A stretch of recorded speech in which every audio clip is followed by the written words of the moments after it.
hopefully was here and helped you finish up your scrolls or at least assess them. And the idea is now, if you're keen, of course, to do a brief run through for everyone, because of course you saw your own works, but it would be worthwhile that everyone would see everyone else's work, right? So that's how we learn the most and get the best impression, I guess.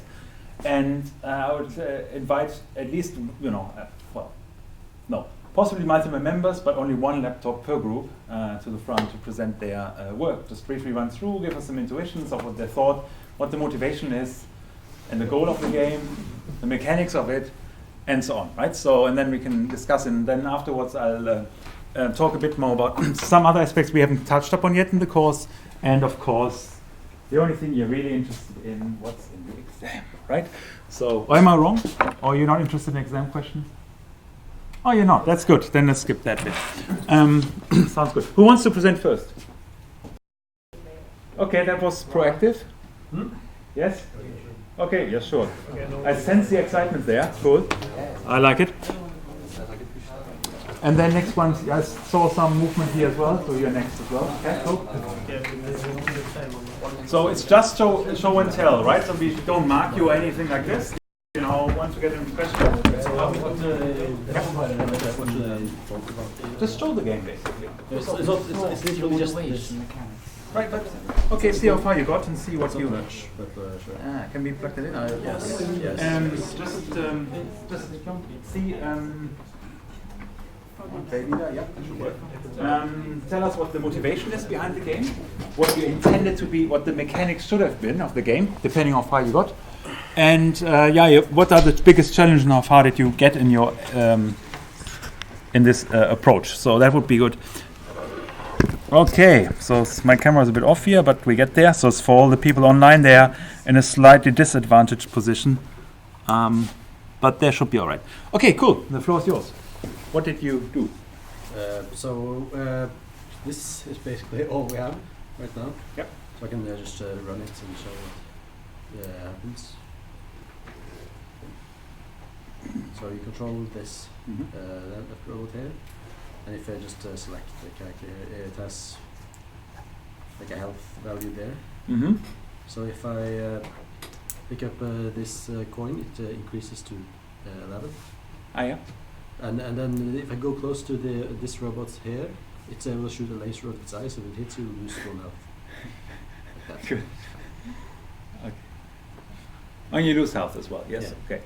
That works. And that's what we have. Nothing happens when we reach 0 level. Cool. That sounds good. And then you can push them off like this.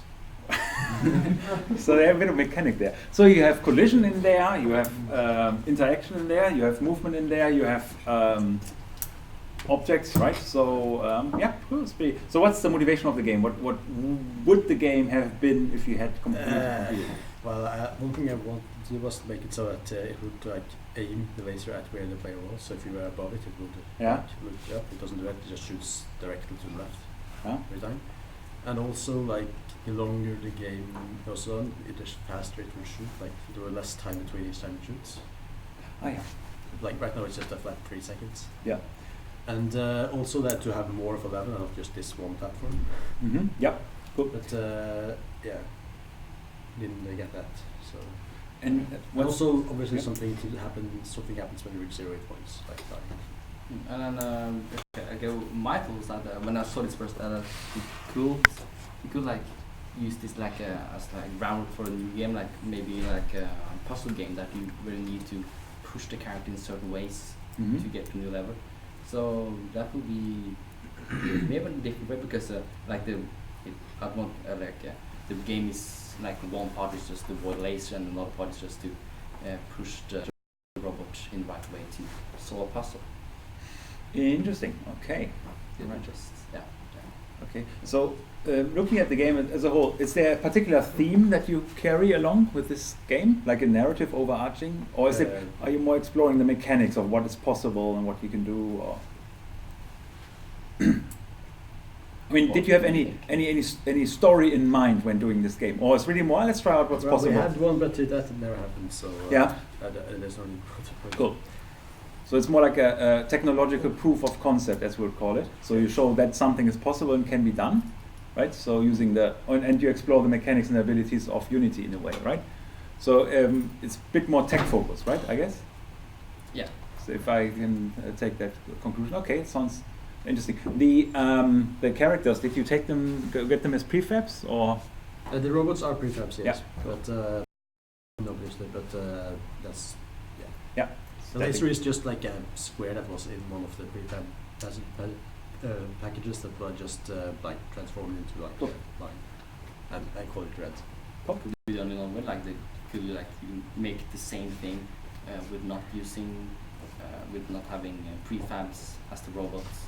Mm-hmm. Perhaps we get the answer in one of the next presentations. So let's see. If not, we'll come back to that one because it's a good question. Questions from the others? Now that you know what those guys did. We're in a friendly environment to start questions. A good experience because you have more of that in the third year and second year and so on. Any questions? No? What do you think could be improved? That's a good one. That's the motivation at 3 in the afternoon I like to see, yes. My kind of class. Yeah. Okay, what could be improved? Any intuitions? What do you mean with improved? What's it? What do you mean with what could be improved? Could you please elaborate? What could be improved? We don't have like especially a narrative, and that could maybe improve it. To kind of come here to have to add a narrative to this. That could be one way to improve the game. I mean, I would say that you should have some sort of goal that you should accomplish. What kind of goals should it be? Well, I don't know. If I knew, I'd probably make a game myself. But it's just. That's fine. That's what I would say. That's actually quite a good question because I expect that feedback. What should I tell you? Know what your objective is, right? And so that's classical. That's why I'm saying it's a technological exploration. You'd see what's possible, but you don't really apply it yet to something concrete in the game problem. Like a game. Exactly, right? Exactly. Yeah. So when you get there, and that's perfectly fine because I'm more than impressed that you got that far in terms of playing with Unity because it's kind of involved. Cool. Well, any other thoughts, questions, worries? No? Show you next group then? Because just we have a brief run through because after I want to do a bit of chat afterwards, but I just want to get an impression. So you got something going here within 3 sessions, so that's good. Thank you very much. Do you have a name for that concept? No. The robot mechanic exploration game? Cool. So just try your luck. Sometimes it does explode, but just do this. Yep, cool. All right. So group number 2. Who wants to go afterwards anyway? Just to get a feel. You guys, okay? You are one big mega group. Oh no, you're a different group here. You're in that group as well, and the guys over there as well. You're also a member of that group? Cool. Okay. All right. Let's see some magic. We haven't done that much. Whoa. Okay. So the protagonist is still our teacher, or a teacher, and his goal is to run away from the students and collect coffee, basically. That's all we have right now. But if we could continue, we would add if we start at 8 o'clock and then it would finish at 4 o'clock, and also the students would do damage, the cop would probably give him some speed or something positive. Right. So and it would just spawn more students as harder it gets, and maybe towards 4 o'clock it would start raining students, and then we had to avoid them. So yeah. That's basically all we had. Fine. Anyway, that's great. I mean, I like this very implicit reference to a particular institution in the background. I'm not sure if you captured that. It's I feel at home. Put it this way. Or turn around. So that's cool. Did you get the narrative of the game? Yes, did you get it? No. So that's the task is here. The lecturer needs to run away from the students from 8 to 5, so they can't ask them questions. And that's basically the idea. So it's actually pretty cool, huh? So the effect as with the shifting environment as well. Cool, very nice. And very bad. and you're dead. So, And if you look behind you, you might see the background. yeah, exactly. It's just a matter of, oh. So yeah, doesn't require much abstraction to figure out what's that about. Cool. Oh, very nice. So you can push the students away. Yes. Any questions or comments on your part as the observers here? Yeah, please. I saw the player like just suddenly like made a huge jump like, and then it came like, oh, what's that? The characters have the yellow students have knockback on them, so sometimes they do that. Nasty students. So there was a question from the back first, yeah? Yeah, I think maybe that was what he said. I couldn't hear. Yeah. But what happens if the student catch them? Do they At the moment, the only thing that happens is that the player gets knocked up. So if I stand still, he would get knocked. Oh yeah. But ideally, he would like lose a life, and Yeah. he would have 3 lives, and then yeah, yeah, basically. How many lives did you lose between 8 and 5? Anyway, so it's an interesting one. So you had a question. Yeah, I had a question. If these yellow guys actually have some sort of algorithm to follow the player, or Yeah, are they so, just running to the right? It's very simple. I just so the enemy controller, they know where the player is, and then I use what's called a lerp to move the enemies closer to the player. Mm-hmm. So it's linear interpolation, where you basically have 2 points and you create essentially a line between them, and then you can move an object along that line. But it means that they also That's can pretty cool. float in a way, right? Yeah, but they're also affected by gravity. Oh, I see. So they will only like jump a little bit. If I stand up here, it will kind of jump Mhm. and then fall down. Yeah, what's cool is like the teacher can use the student sometimes to save his life. Yeah. Or their life. Yeah. Yeah, so that's basically what we have. Yeah. Cool. I like it. I There's like a it. humoresque note in there. Cool. Any other comments on that one? Yeah, I probably should clap for the people actually, right? And for those guys as well, because we haven't done that. So thank you very much.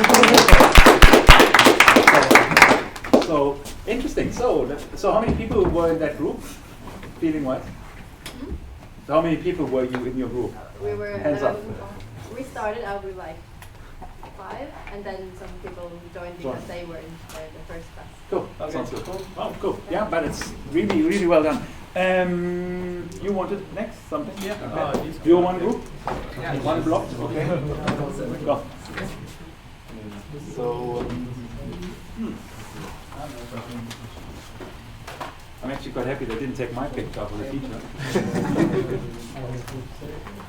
It's next working game. All right.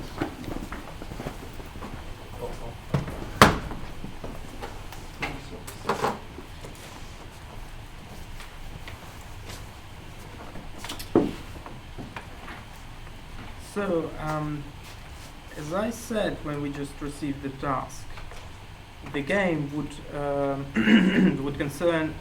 would be concerned with environment and animals, and the animal that we as a group feel a strong connection with is quagga. Quagga. The Australian one? That's the extinct zebra-like horse. Oh. So we decided to devote our game to that magnificent animal, which was killed into extinction by Dutch colonists. That's very sad. So if I just zoom it in a bit. The narrative is kind of there, yeah?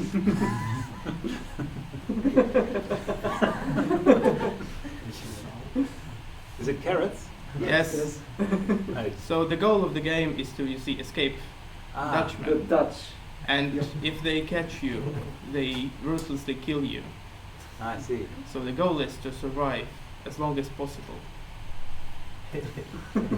Does it get harder over time? Not yet, It but has fun in front of them. if we had time, we would implement that. Yeah, yeah. Actually, how difficult the level is absolutely random, because Good. the Dutchmen can just spawn one above each other, and it will be quite difficult to Yeah. pass them. And did those animals only live on carrots historically? Or? Not really. Okay. Mostly grass, but Possibly. that's a just- bad pickup. I'm So- just making around.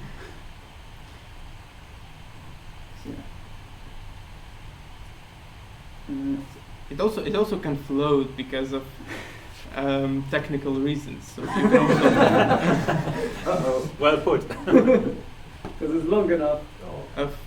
let me just show it to you. Whenever oh, that's the Quagga space program.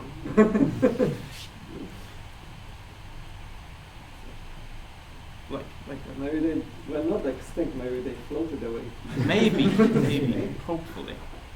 So that was. And sometimes the game also just bugs out, and you can jump, you can move, and that's also one more difficulty.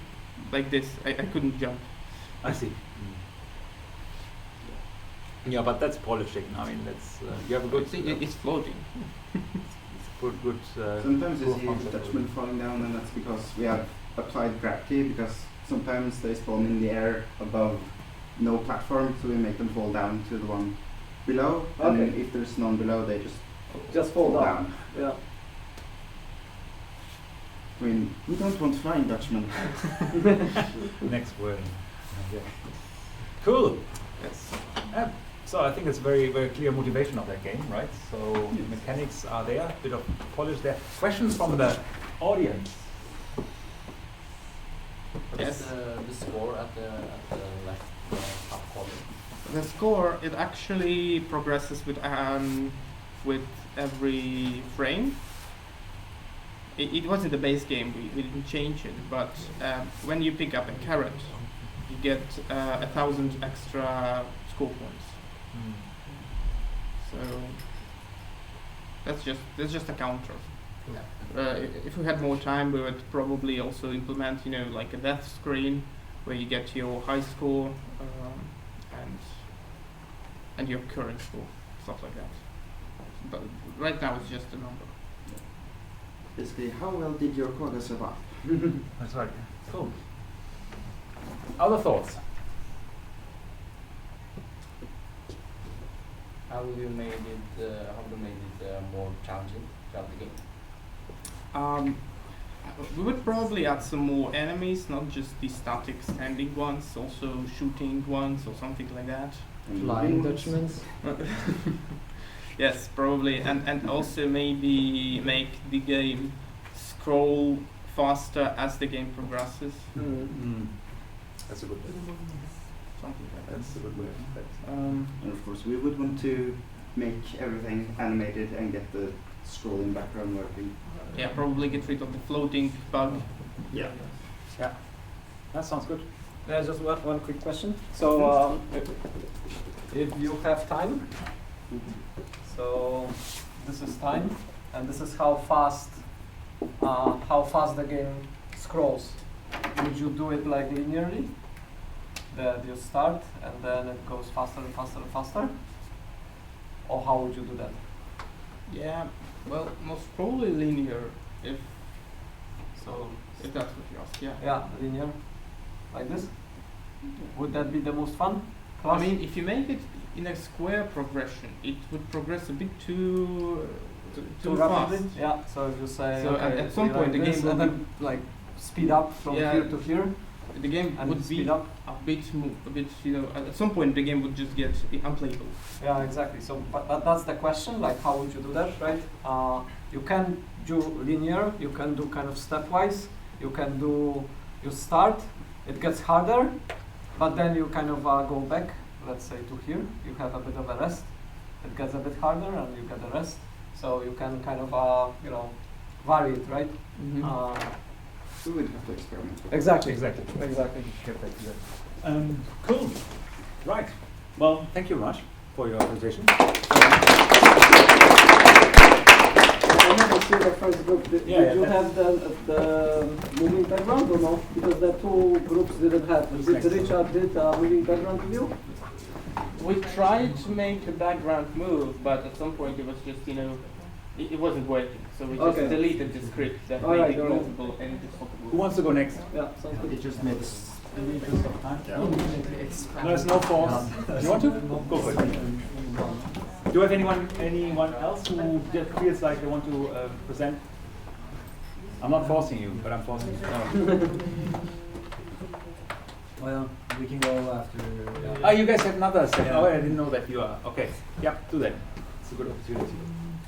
I think it's always good to get some, to share what's happening here, because you have been quite active actually, and to get some feedback. That's well. There you go. Oi. Okay. So I wanted to make it from scratch, so I didn't download anything from the net. So you're basically this ball who wants to collect other balls, and you get these followers. And you can kind of double jump. This is hard to follow. Yeah, I didn't have implemented a real jump yet, so it just kind of blinks when it jumps. That's basically it. Right. So what did you explore in this game? What did I explore? Yeah, so I mean, you said more like you exploring physics, or did you try out the tech? Or to do stuff? I tried mostly coding different things. Okay. How to move the ball. Right. Yeah. So mechanics, that's pretty fun. Cool.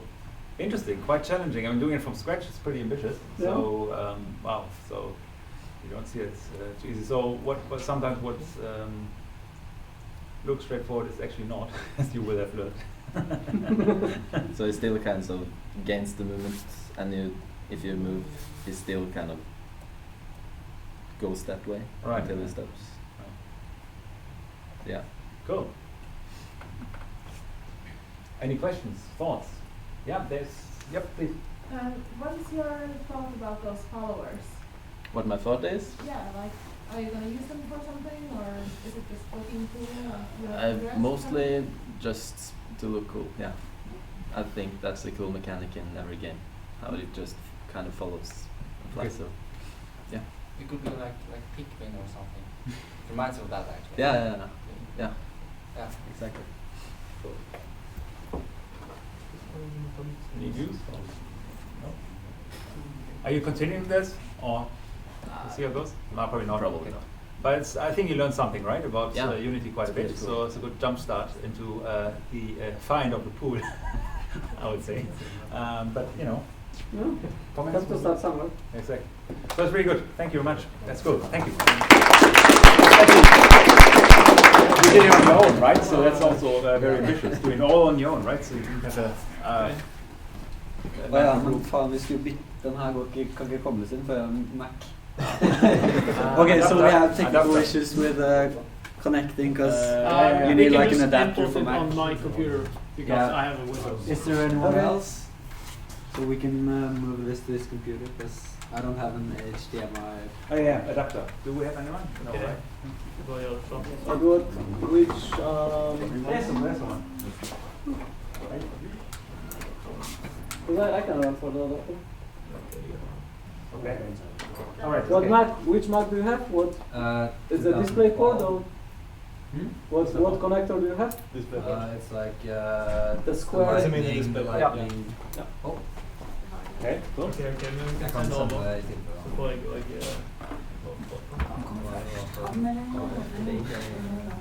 White Play Girl. Tobias visste du hva jeg gjorde? Ja, vi lager ett av tunnene. Hvordan var det Der var det. So in your groups, right, in the development, how did you distribute your tasks? Because it's sometimes hard to. That's a question for everyone, really. How did you manage the task distribution? Did you all do the same thing, or did you find your individual specializations, or how did you do it? Your large group. How did you figure it out? Oh, you guys, Well, yes. we kind of just started. I had something, just a simple thing from before, and then we just came up with ideas last. We can just explain this while. Yeah, sure. Because, for example, in your case, it's very obvious who did the work. It's only one person. and does everything. So, but in larger groups it becomes quite challenging.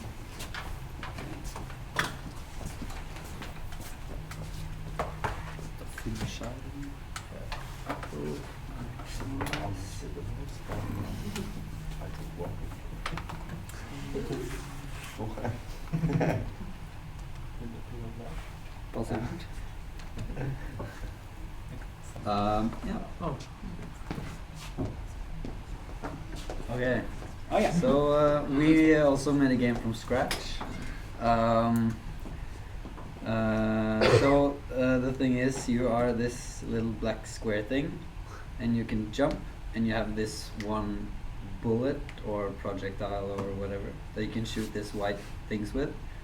And if you crash or collide with the white things, you lose a life and become gray. But if you shoot it, then you can stand on it safely and jump off it. You can also shoot the ball like up or down. Then we have another level. Let's see if this works.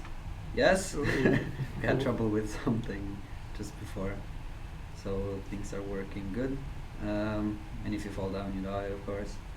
And if you lose 2 lives, oh yeah, you died.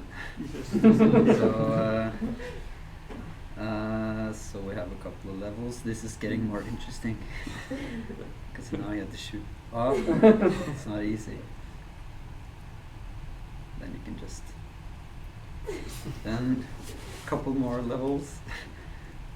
You can why don't you start to explain the lore or something? The lore of the game. Explain Lore. The deep lore of the game. Okay, so so the case was that you were actually going to cure these white blobs from an epidemic, or they were. This is also a problem we haven't fixed yet. Yeah. So there was this propaganda going on that vaccine was not good for you. So people started not vaccinating, and they got sick and became white blobs. And so you're the only one who have vaccinated yourself. So you're just. But you have a special. I don't know how to cure them. You have a special ability. You have to this shoot projectile. things. Yes. And then you. The vaccine, but just temporarily. You have to reach in the end of the game. You have to reach the cure. The source of the plague or something. Right. That's why you can't kill. You won't kill these things because they're your people. So yeah, just have to temporarily cure them until you can reach the absolute cure in the end. So we call the game the White Plague. So this is that's pretty much what we got. Pretty cool actually. Yes. Any comments, thoughts by you guys? I see a lot of smiling faces. Is it a good sign? Yeah. No. How did you make the levels? Like design the levels or just like the game? More design like why did you have the why did you place those blocks there and why did you place the blocks there? We didn't have much time to create the levels because we kind of wanted to implement all the mechanics and stuff, but we did. We tried to at least make some challenges. Like the first levels are really easy just to show what's going on, and then you have to actually use the ability, not just because you can, but because you have to. And like this, for example, in this level you are forced to jump on this white thing because you can't reach it in another way. And if you say you have lost a life like this, oh shit, I lost it. But maybe we forgot to say that when you shoot things, when the bullet you kind of stores in the enemy, and then you press it again to kind of retrieve it. We don't have an animation for it, but if we had, it would have made more sense. But like you have to shoot this, or you don't have to shoot this, but you have to at least jump on this, and then you would probably shoot it to get you. So that's kind of some thought we put into the level design. Yeah, but like when designing this level, I was just putting blocks randomly in the area, and so this is just the result of it. Yeah, so it wasn't really like a design process, it was just doing something random. I guess the only level where you actually have to use it is, oh no, we started from the beginning. Yeah, more questions. So. Yeah, I wanted to ask you if the maps that you have here, are they separate scenes in Unity, or is it just a single scene? No, they're separate scenes. So when you go to the flag, you go to another scene. Like the kill zone box, we have a next scene type of box. So when you go to the right side, you will go to invisible area, which takes you to another scene. This is the level, the only level where I actually need to use that thing. So, or maybe no, this one as well. Yeah. And the white blob and the black blob, they are technically separate objects. No, I think. Do you mean the player or the white blocks? No, it's just different states of the blob. Yeah, they just it's change one sprite. object, and they change sprites. And then we in kind of a state, so that when you touch them, they're so it's basically one object, but it states that they can damage you. If you know about layers, we change layers to the object as well, so he knows what type of layer he's on. If that explains it. I think that sounds like a good overview. Thank you very much indeed. Is there anyone else we missed out on, or who wants to present? Just last chance. Do you have a game? No, sorry. Bad luck. I have exams. Right. Show some exams. That's right. Let's do that. So I'm changing my position. Good luck, stream people. That may go sideways. So, hang on. Right. So, in all honesty, we're actually fairly surprised about the results. So we didn't expect that things went that far as they went. So I think there's quite a number of games that are pretty much, proof of concepts there already, like something you would expect in rapid prototyping, which is a second-year course in a way. So you kind of got things going quite well. So let me see, how do I do this?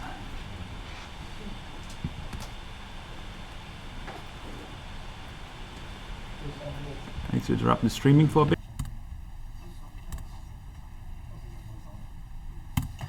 So, yeah, you did what we planned to do, creating meaningful games. So it's good you explored the, at least the technology to quite a bit of length, I guess.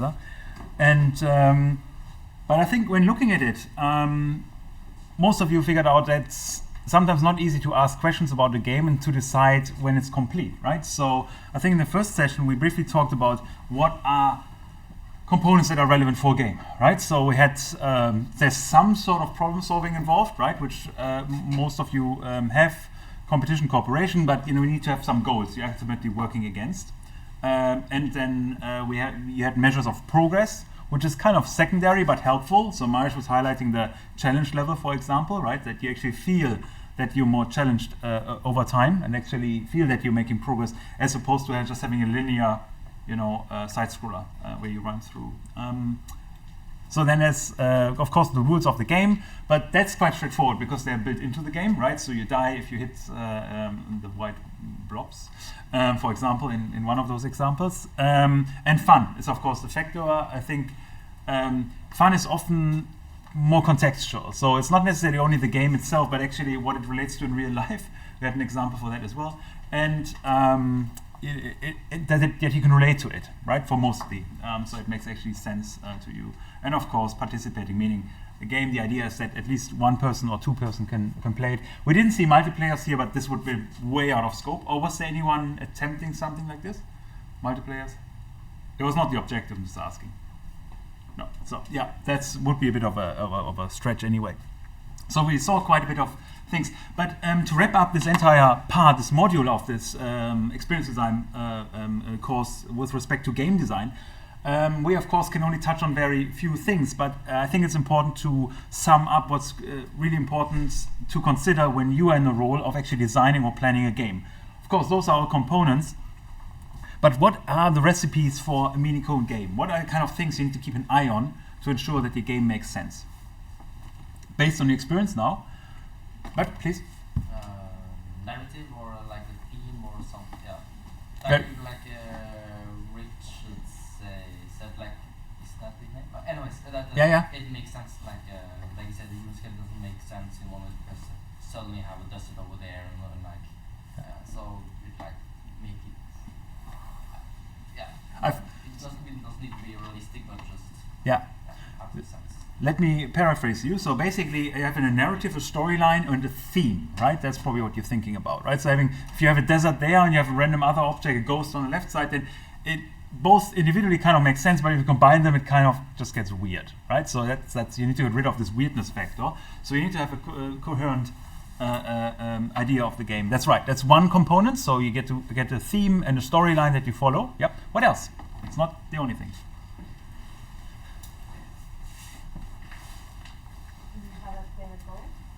Have a clear goal, yeah.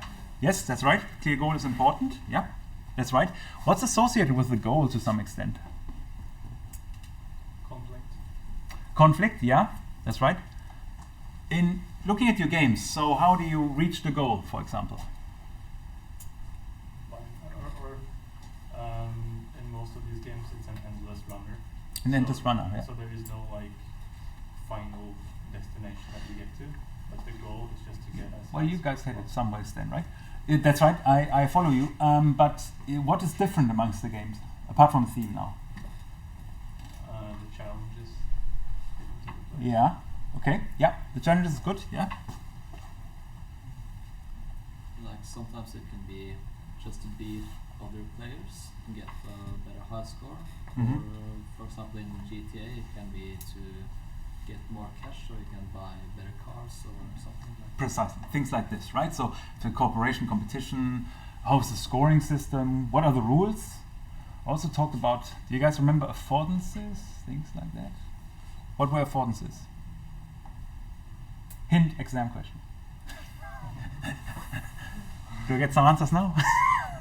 At least I get your attention now, that's really good already. Maybe it is something you can use something with, like you can force something, you can use your points to buy a weapon that makes the game easier. Yeah, so that would be an example. So the game offers the opportunity for you to buy a weapon that you can actually use, right? So what the environment, what objects or artifacts allow you to do with them. If you have a weapon, you can buy it but can't use it. Won't help you in the game mechanic, right? So won't really bring you further. So then you have a beautiful weapon, but not really useful for the game, right? So yeah, it's a good point. So yeah, that's part of it. Right, so we have that bit. Let's call this second bit like the rules, things you can do in the environment, and the progress aspect to some extent. Let's call them the mechanics of the game, right? So if you have everything under the hood, that you actually don't necessarily see it, but you feel it, right? How you interact with the game, what you need to consider, the physics, for example, that are relevant, and so on. And there's a third aspect. What's the third aspect that I think is important to highlight?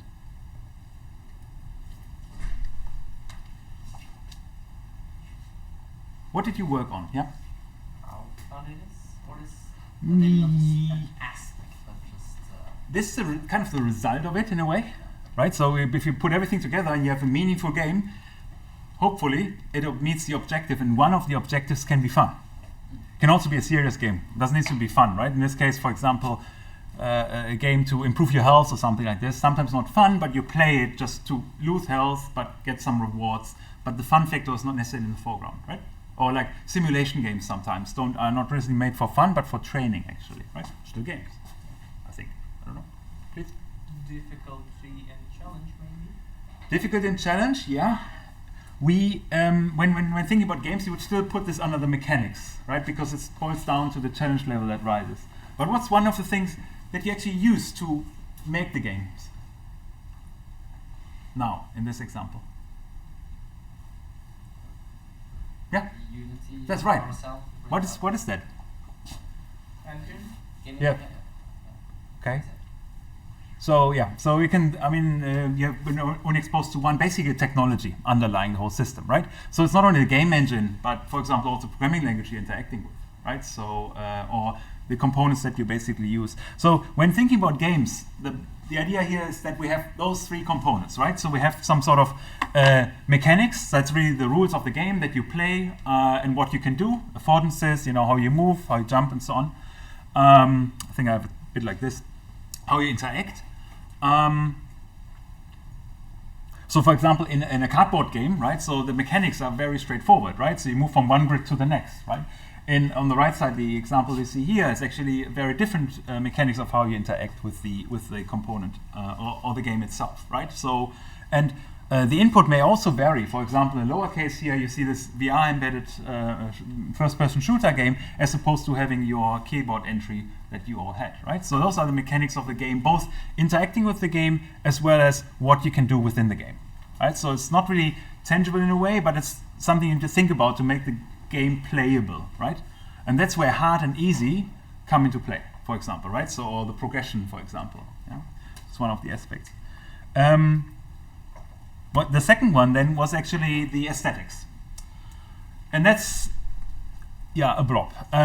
So I think the aesthetics in large parts is what you probably have learned in the first part of the design course. I'm going out on a limb here, I don't know. But just a bit for the mechanics, you said that did you say that progression is like part of the mechanics, or that progression comes from the mechanics because the mechanics choose whether it's easy or hard? It can be both, maybe configurable or not, right? The mechanics may be flexible, dynamic, adaptable to the player, or maybe hard. We talked about balancing, if you recall, a few weeks ago, and that was really, okay, how does your game deal with player? Is it adaptive to player behavior? Or just does it work with a preset, hardness level, as most of your games right now? So, but it would, in principle, still fall under mechanics. Yeah, but whether it's a result of it or an input factor, like an input variable or an output variable, depends on how you model it. Yeah. So whether you select easy, medium, or hard, and your game limits you to those options, then of course, then it's an input factor. But if the game adapts to your behavior, then it's a dynamic adaptation, still mechanics. So, does that make sense? Yeah, that makes more sense. So second one is aesthetics. The obvious one would be, of course, you mentioned before, we need to have a narrative, a theme, right? Something that makes sense, right? If you have, for example, the colonial game, it needed to be set in some sort of savanna, right? And it fitted the theme quite well. You had your, quagga? Quagga, there you go.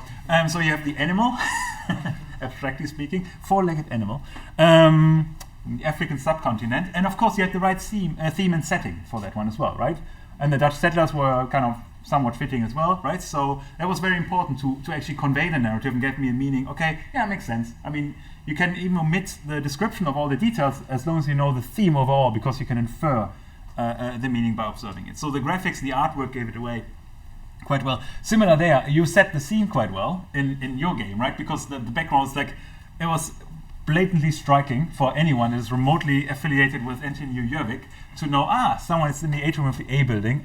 So it was very clear it's a meta game basically about our setting here in the first place. So you made this very good, and I think you accommodated the fact that you didn't have the right player characters, right? So you set the scene and so people emulate and get the understanding. Of course, it fits, right? And you ignore the fact that students are represented as yellow, followers, and the teacher is a robot in a way.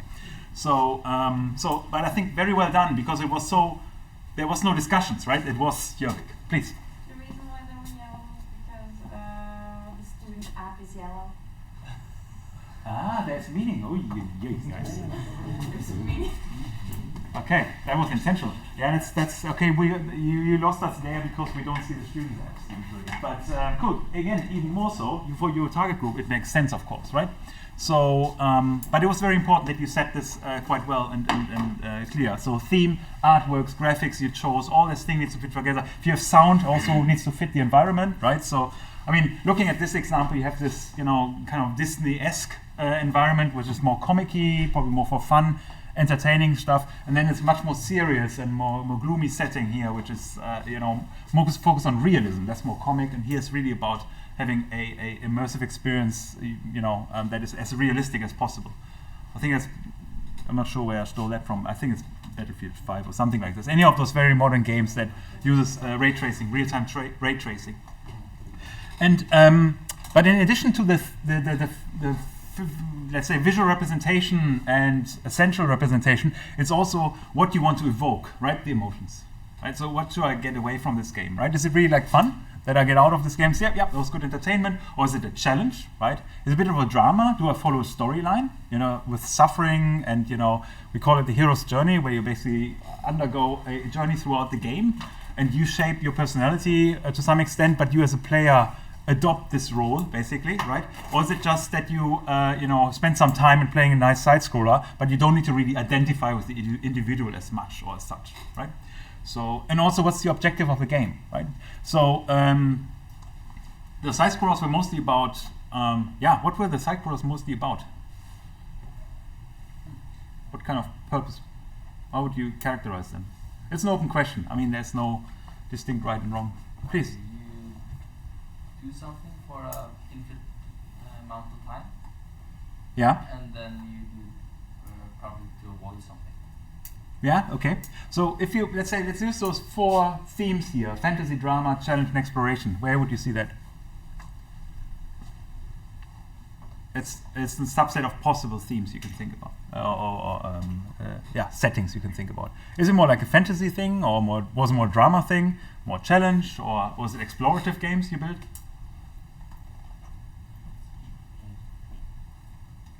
I mean, the game. The games you made. So, for example, your game. What would? Yeah, good. We have the issue with the narrative, but was more like? Was it going in any of those directions?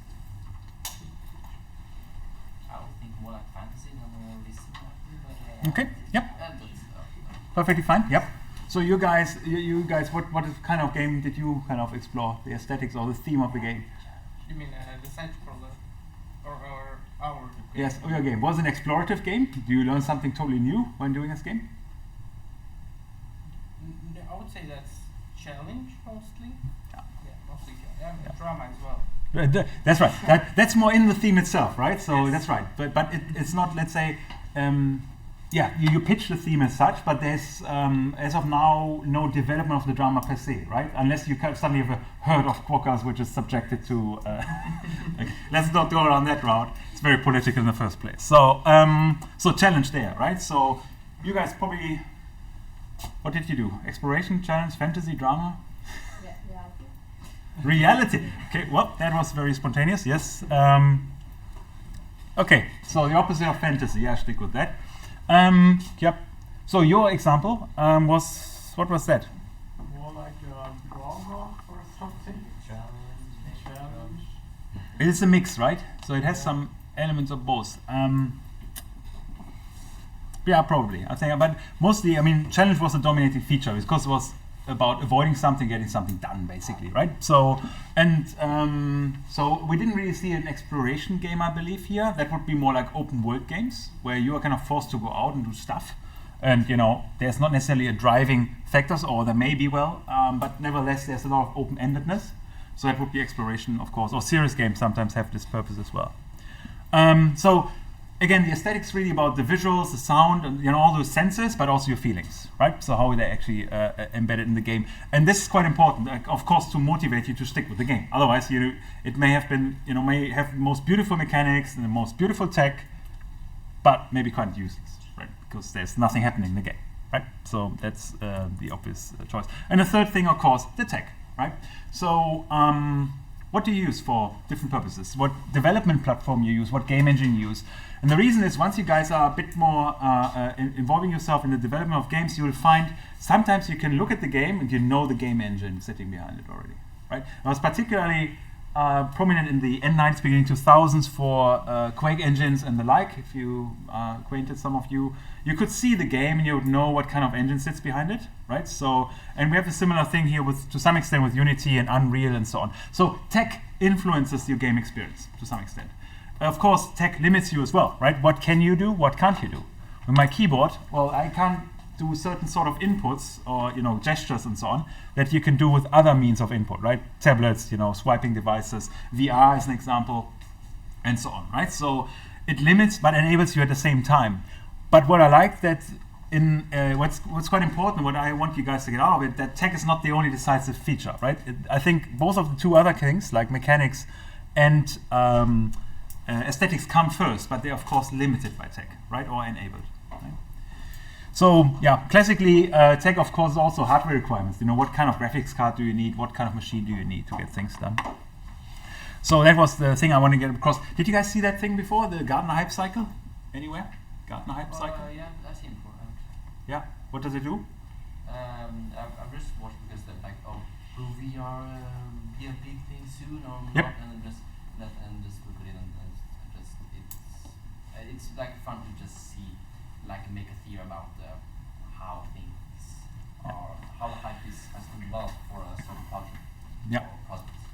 So yeah, so you're on the right track there. So basically, it was a concept thought up by a consulting company, Gartner, quite dated already, but it is kind of still has a long-term validity. And the idea was there: any tech that comes out has this, as soon as it gets into a market, it's totally overhyped, right? So VR, okay, everyone needs to do VR. Don't know quite what to use it for, but we need to do VR. There's no discussion about it, right? So and that's usually first there's some tech trigger that someone comes up with this, mostly because it's possible. And then there's the peak out inflated expectations. That's where buzzwords come out, like blockchain, Bitcoin, all that kind of stuff that was recently around, especially in 2017. And then they realize, no, throw of disillusionment, basically realizing, cool, we have the tech, we have no clue what to use it for, right? So then nothing happens for some time, right? Years, months, depending, right? And then eventually there's a slow enlightenment. Some meaningful applications are actually found for the technology that's available, and then it finds what they refer to as a plateau of productivity, where it's actually in the mainstream and useful. Yeah, where the right SDKs exist for you guys to integrate into games and things like this. And the point they're making here is that you just want to be aware of those hypes. They exist for tech every time, and it's very easy to fall for it and say, yes, I need to do it. Only to realize, 2 years later, oh, the programming language you invested like 50 hours into, exploring is actually totally useless because it only works on one device. All the devices abandoned or whatever else, right? So it's kind of having a bit of a perspective in mind, right? So looking at the long term to some extent and being aware of what's happening. And Gartner actually do this every year. They update it for emerging technologies based on surveys and other input factors. And then they basically tell you where the tech sits right now. For example, the disillusionment about augmented reality has set in. So cool, we have it, Google Glass, if you guys remember, things like this, but no one really knows what to use it for in practice, right? So we're not running around with enhanced glasses, didn't kind of work out, I guess. Autonomous driving and things that are totally highlighted and focused right now is like neural nets or deep learning, things like this, right? So and the question is, how will this be in 2 years? Are they really as useful as everybody claims them to be, right? Or blockchain technology as well. They're currently coming out of this hype loop and basically going into the throw of different disillusionment. So I think for you, for your background future in particular, especially if you're to some extent decision making for yourself, what tech do I invest in? Or if you actually end up in a decision making role as a manager to some extent, should keep an eye on this, right? It's very easy to just go for the tech and ignore the rest of it. That's why, that's the message here. I just wanted to get across mostly.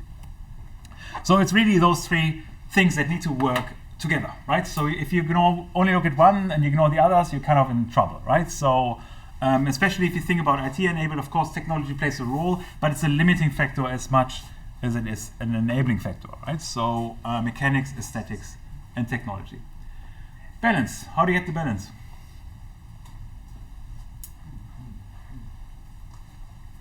First of all, do you agree? Can you come up with an example where one of them is enough or two of them is enough and you don't need a third one?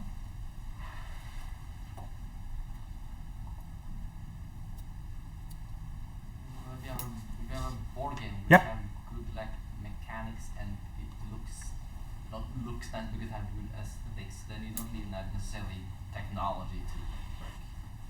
Just the board game. Yes, thank you for this.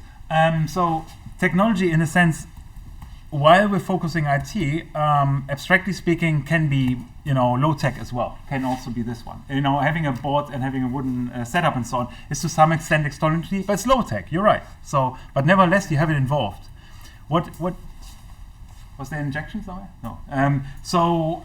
Technology exists on various levels, but in IT, you're right. Of course, if we're insisting on digital games, then this wouldn't qualify. But there's still some sort of technology involved to make it happen, right? So, this is of course a personal interpretation. Please, there. I wouldn't say you could do one without the other, but balance isn't it isn't one structure. Depending on what you want to convey, or how you want mechanics to work, or how you want to aesthetic. Depending on the game you want to make, every one of them can be a different balance, and it doesn't have to be one mob. Yeah, exactly. So exactly. So there's I'm paraphrasing or thinking about this. So if we have, for example, have mechanics here, it's even more uses, I think. That's slightly better. So if you have mechanics here, we have what was the second one, aesthetics here, and we have tech here. What you're saying is, well, you need to consider all of them, but if it sits here, or if it sits here, it's specific to the game, right? The objective you want to achieve, the goals. If it's a serious game, for example, or if it's a low-tech game, right, coming away from the idea, like chess or things like this, it probably will sit more here, right? So, in fact, they probably would sit more here, right? So it's mostly mechanics. The aesthetics, I mean, the storyline, the fact that it's a war game is kind of secondary. I don't know if you agree with this, but if you don't, then you can move it a bit further down. But nevertheless, you need to still consider all of them, right? A game doesn't work with any of them if you omit one of them. That's the message here. So your injection is absolutely right. So it's not about this here. It's not about having an optimal place, and we know, cool, we need to have an equal amount of tech, an equal amount of mechanics, an equal amount of aesthetics, and we're probably all right. But probably not, right? In serious games, aesthetics oftentimes can be to some extent secondary to anything else, right? So, or tech can be irrelevant at chess, for example, or and so on. So, yeah. Or if it's about a game where it's mostly about creativity, sometimes the mechanics are not that important. Cool. Coming back to my questions. How do you get the balance right? How do you test the balance? Damn, gave it away. Testing. Thank you. Good. You may have noticed that's kind of an implicit review of what we talked about before, right? So it boils down, of course, to playtesting, right? So there's different kind of playtesting. Just to put out some terms here. You need feedback. You need constructive feedback, and it's not about you doing a good or bad job. It's just about being the game objectively. Where do you sit? Did you consider those aspects of it? And then the question is, how do you approach it? And then there are different ways of doing this. Having a focus group, so people just talking about it, discussing about it, giving qualitative feedback. Q&A, that would be more in the testing space of the development, where you actually do, figure out bugs. You guys had some glitches in the mechanics and whatever else. That is the Q&A kind of thing. So you give it some people. Don't worry about the narrative. Just figure out if the walker gets stuck on something where it should be stuck or something, right? So, and then of course usability. Do we actually use the right keys? Do we WASD or do we use the arrow keys? Is that better? Or do you use mouse input or things like this? And of course then the actual game itself. So those are typical foci of testing that you can do. So it's it's kind of research intense in a way. You can pretty much do user studies on those grounds. You guys did this for the design course already, right? How to collect user information and doing some focal interviews and doing stuff like this. Okay. So we kind of don't need to go into this one, but of course it also depends in software development whom you use to test, right? So in software development, you may know about alpha testing, beta testing, things like this. Yeah? Okay. What, just for so everyone is on the same page, what's alpha testing? It's the bare minimum that you can test. Bare minimum to test, yep. And almost bare minimum, but you have to have something you can test, but it's still really early on in the yep. stage. And who usually tests it? Usually the ones making it, making sure that you can do something at least. Yep. So it's usually called in-house testing, right? So you have a software development company, you do some stuff. Oh, it barely works. Cool. Let's test it. Give it to my, guy next door or whatever, or perhaps even a test group within the company. Beta testing.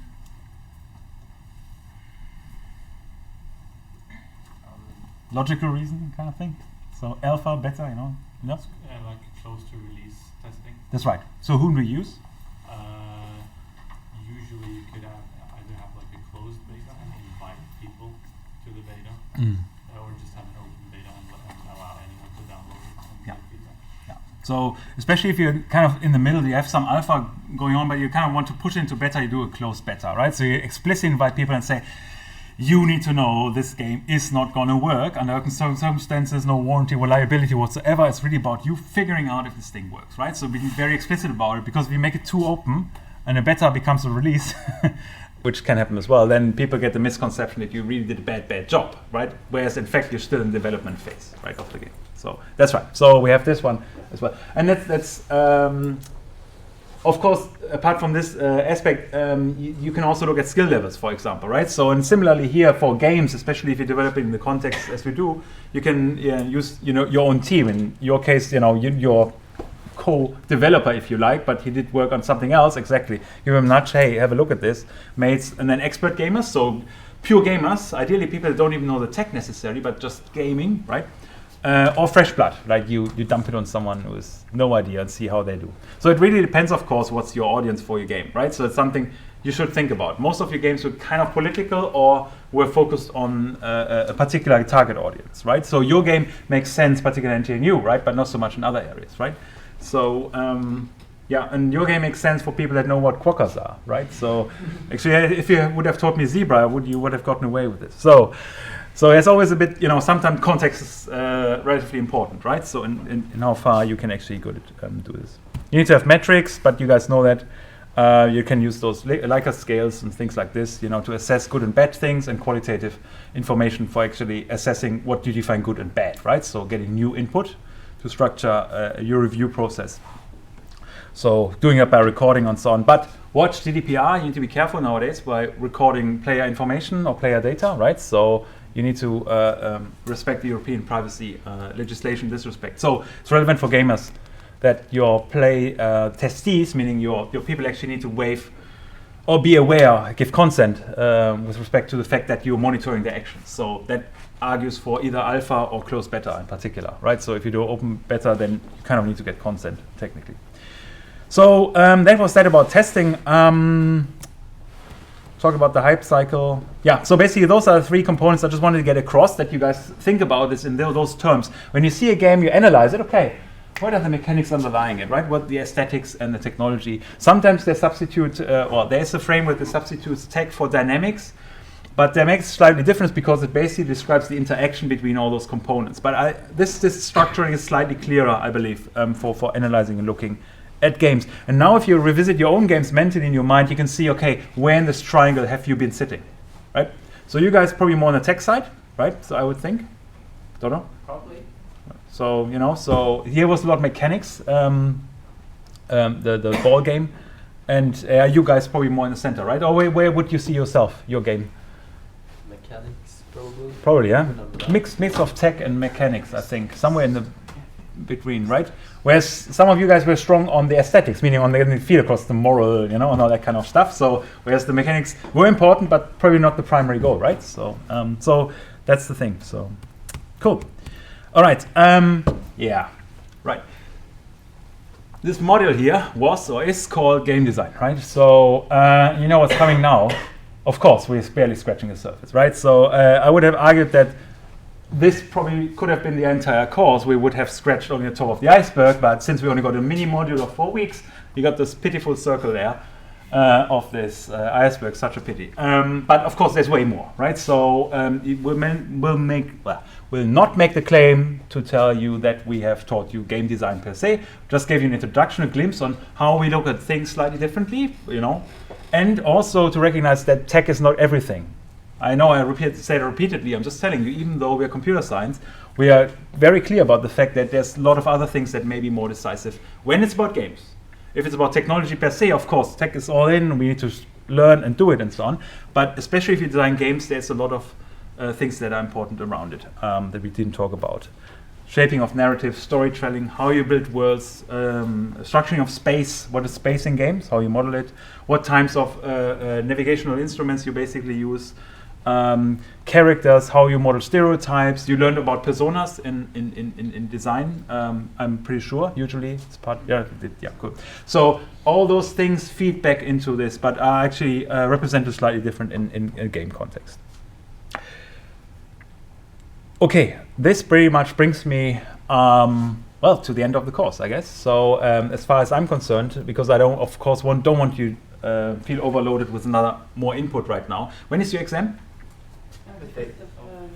5th of December. So not tomorrow. Okay, then you're lucky. So that's heaps of time. Thanks for this information. Make this question a bit harder then. So that's good. Okay. So so in terms of exam. Let's use the same framework for the exam. So when it comes to aesthetics, yeah, I don't know. I have no clue. When it comes to technology, how is the exam written? Or assessed? Where is the exam held? It's like a digital exam. That's right, in Spera, right? So the tech is solved. Aesthetics, I don't know. Mechanics, right. So the mechanics, what kind of exams are you expecting? We write questions with words, and cool. we will maybe multiple choice. Good. Right. So coming to the mechanics for our bit of the course, we're doing multiple choice. So if you have a lot of writing on the other part, that's fine. You can enjoy it there. With us, enjoy multiple choice. Mix it a bit up, I guess. I think we only get 1/4, 1/3 of the questions anyway. Probably more 1/4. So you don't want to make it unnecessarily hard. We also don't have a dedicated textbook that we enforce you to read, right? Because you have one already. So it would be a bit unfair making this even harder for you guys. So what will be relevant for the exam from our part, of course, will relate to the things we have been talking about, right? So what were the relevant aspects of games? We came up with this in the very first session. So talking about goals, concept of progress, rules, fun, things like this. It's all in the slides anyway. I'm not asking for anything that's not, hasn't been discussed. Doesn't mean it's in the slide, but at least needs to have been discussed by some of us, either by me, Richard, or Marius, of course. And then, of course, we had the kind of types of games we briefly talked about. Or did we talk about this? Does anyone recall?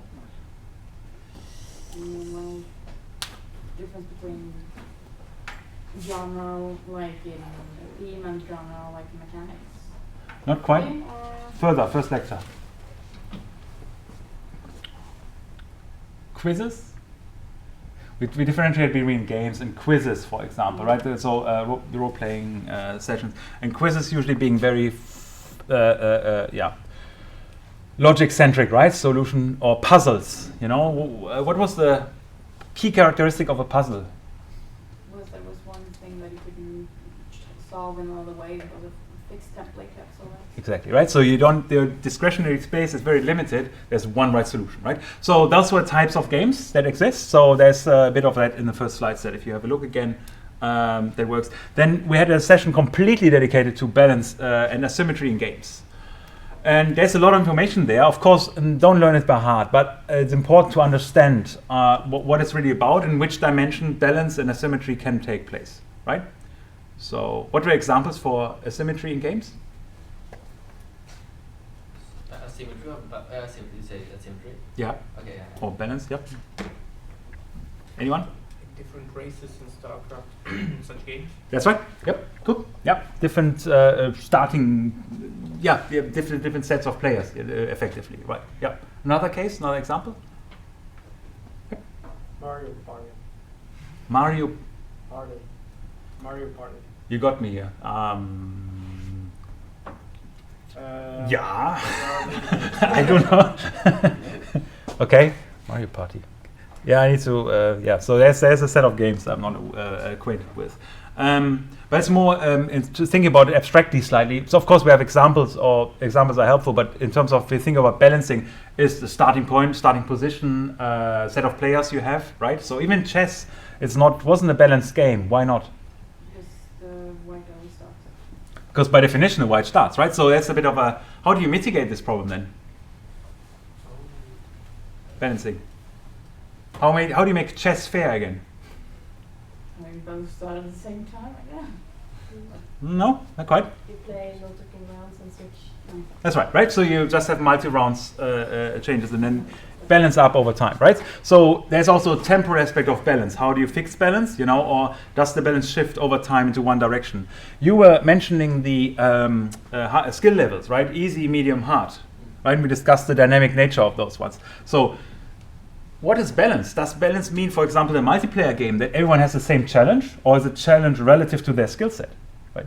Do you want to enable a very weak player to be able to play with a very strong player by having the game, kind of the mechanics, deal with this and balance up the weaknesses and strengths, so it's still fun for both of them, and that the weak players still have a chance to win from time to time, right? So it's also a form of balance. Balance doesn't mean equal, doesn't mean fairness, but it's relative to the objective you want to achieve, right? So they did a bit of discussion there. Please have a look again at this set as well, just to get some inspiration of what kind of asymmetry you can think about. Yeah? And of course, one of the aspects that we touched upon is unity, right? So Richard talks a bit of unity, and we basically may ask you about, what unity does, for example, or some concepts that you have discovered in unity, right? So that Richard mentioned. If I tell you now the concepts, then I'm kind of lost, because then I gave away all possible avenues of exploration that we have. We'll not ask you hard stuff, right? We know that you don't have the programming background, to explore the intricacies, but you understand Unity's principles, what it can, what it can't do, for example, right? And how to build a basic scene, for example, right? And perhaps hint what a scene is. Right, so that would be Unity. So in a sense, so we ask a bit about mechanics and mostly about tech in this lowest case, though. And aesthetic, yeah, okay, we assume that's covered by design largely. But of course, it's important to understand. So today's session is also relevant for the exam, particularly the aftermath about talking about those three components, how they fit together, and why it's important to keep them in balance as well, right? On top of the actual balance in mechanics. That makes sense, whatever. Yeah. Doesn't matter. So, yeah. Does it address some of your questions? The questions that you didn't ask me yet, mostly.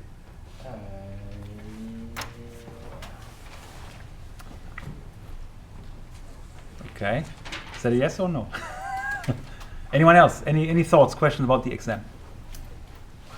Please. It's going to be like 7 questions from Shavara, and then like how is it going to look? You know more than I do. 7 questions? How do you know that? He told us. Oh, really? Cool. Okay. Yeah. He said he wanted to have 10 questions or something, I think. All right. So, okay, understand. No, his original idea was that every one of us gives written language questions and answers. No.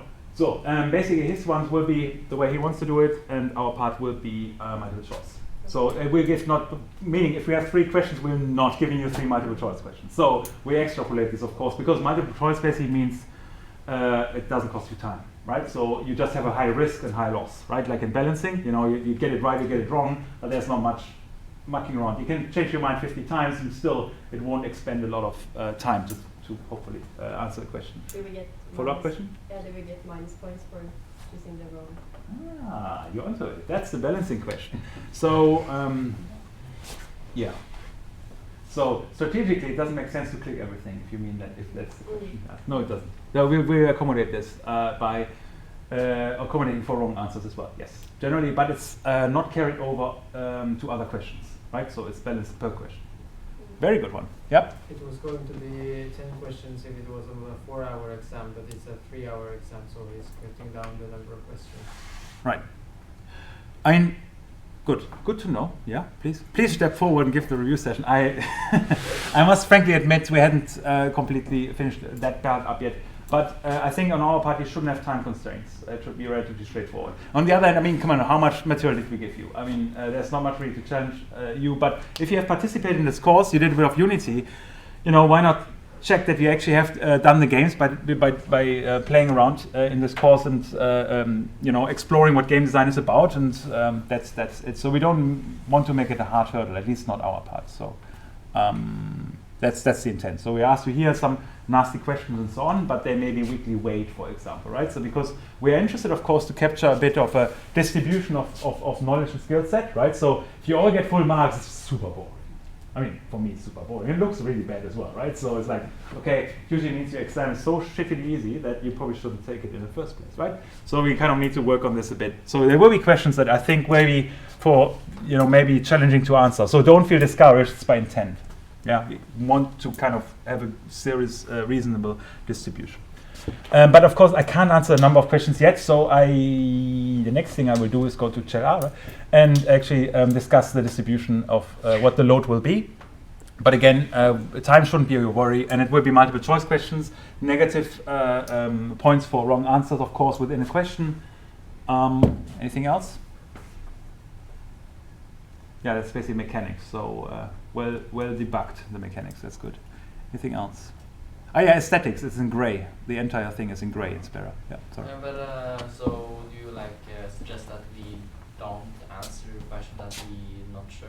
Because if we get minus points, then we should not answer the question.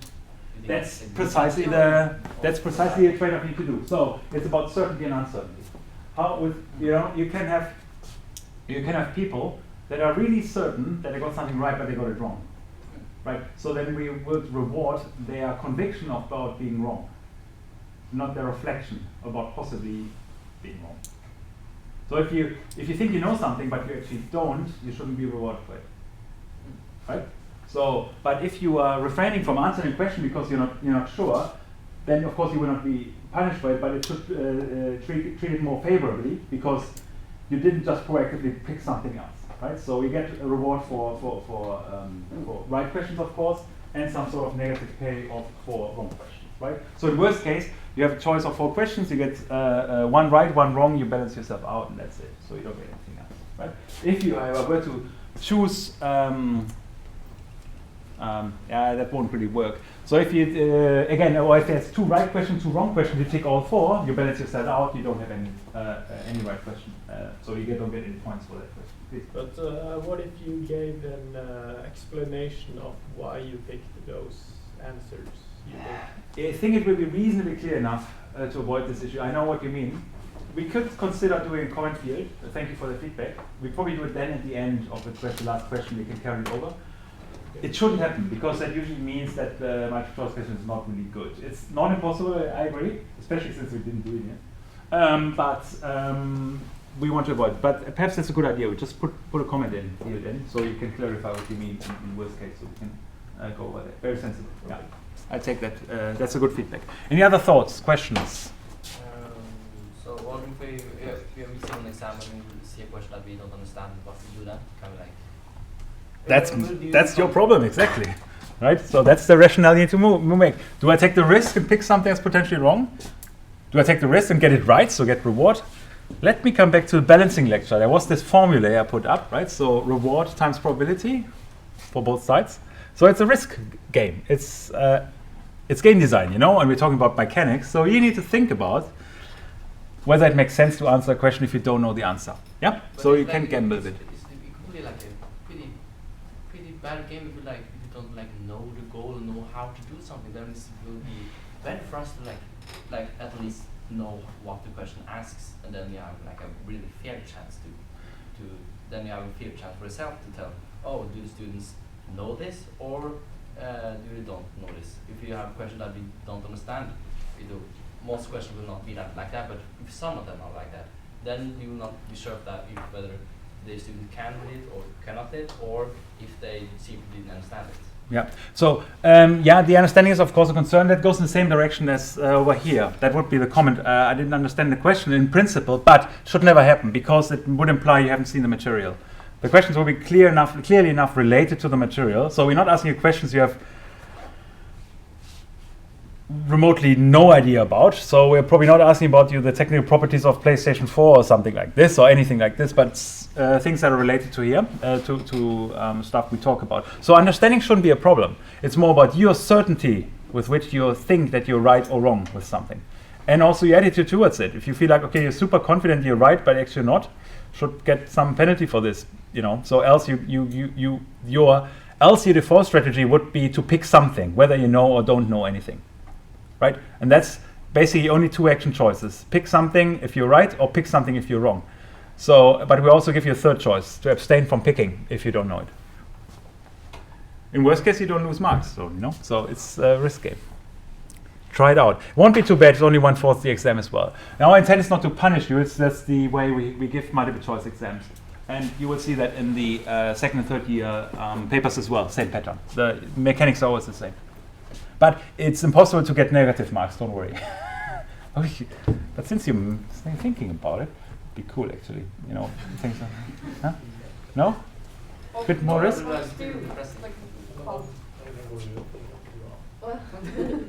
We could. You can actually do a risk factor in there. Factor of 3. That's the risk I'm willing to take, right? So you get boosted in your mark, or you get penalized in your mark. Different lecture. Then we do that elsewhere.